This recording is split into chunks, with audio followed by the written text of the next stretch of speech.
itong binabanggit ng DA na subsidyo para sa ating mga magsasaka ay napakaliit na nga at napakabagal, no?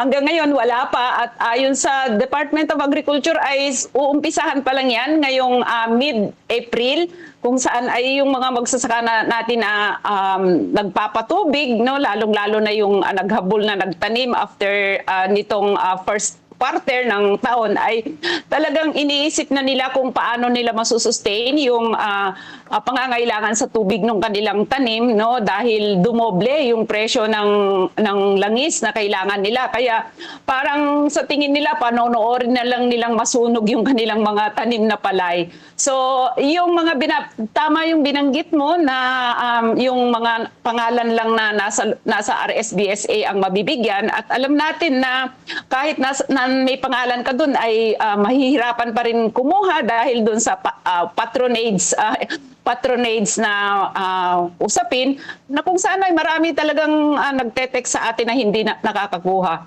Pangalawa, Miss Justin, ay napakaliit yun, yung binabanggit na yung ayuda ay 3,200, kulang pa sa isang kaban bigas, no? Tapos yung 5,000 na oil subsidy ay ganun din, given na doble-doble na yung magiging presyo ng mga abono at pestisidyo na kailangan ng ating mga magsasaka.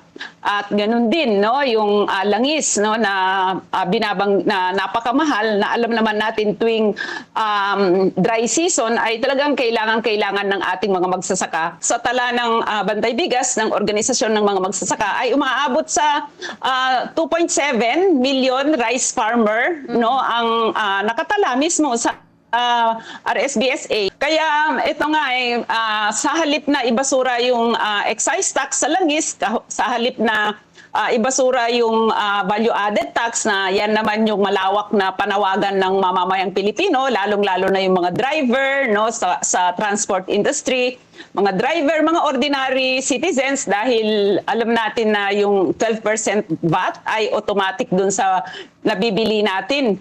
Kaya sa halip na yun ang gawin ng gobyerno ay ayuda pa rin, nakatungtong pa rin siya sa ayuda kung saan ito na yung dati niyang ginagawa na hindi naman talaga magre-resulta ng long-term support, long-term na effect sa ating mamamayang Pilipino, kundi pansamantala, band-aid solution pa rin, no? At ang hirap dito sa ayuda, no, ay magiging political patronage na naman yan dahil next year by 2028 ay election na, no? Yun yata yung dahilan kung bakit ang gobyerno ay talagang nakatali doon sa ayuda para sa darating na election ay may tatanawin yung mga kababayan natin na nakakuha ng ayuda. Alam naman natin ang mga magsasaka ay talagang kahit sa ayaw gusto mo ay gagamit at gagamit yan ng langis, at hindi lang ng langis kundi yung abono at pestisidyo na lahat naman nung kailangan natin gamit sa produksyon ay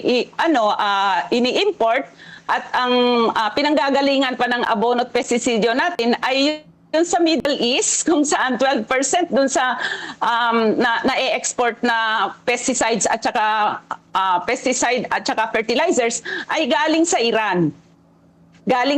Kaya ito yung malaking katanungan ngayon. Ito yung magkakaharapin na problema ng ating mga magsasaka. At ganun din yung panawagan natin na mag-subsidize na sa presyo ng langis ay presyo ng production cost ng gamit ng produksyon ng ating mga magsasaka. Nananawagan tayo ng 50,000 support production subsidy para sa ating mga magsasaka para ma-ensure, no, na makapagtanim ang ating mga magsasaka, para ma-ensure din na hindi magtitipid yung ating mga magsasaka sa kanilang pagtatanim. At the same time ay para ma-ensure yung nalalaki yung kanilang production, yung ani, nang sa ganun ay hindi na natin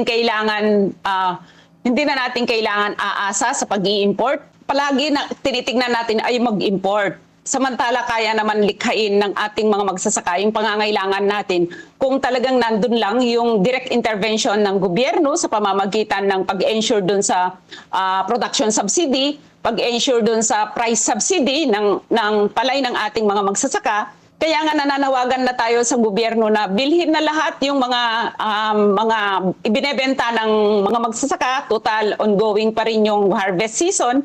Mamili na talaga yung gobyerno sa pamamagitan ng NFA para may stock siyang palay na gigilingin at tong palay na kanyang mabili sa ating mga magsasaka sa mataas na presyo ay dalhin niya sa palengke para magkaroon ng mababang presyo ng bigas given na 60, 65, 62 na yung presyo ng bigas at ito nga, 'di ba, binanggit kahapon na maari pang tumaas sa 49% yung magiging presyo ng bigas.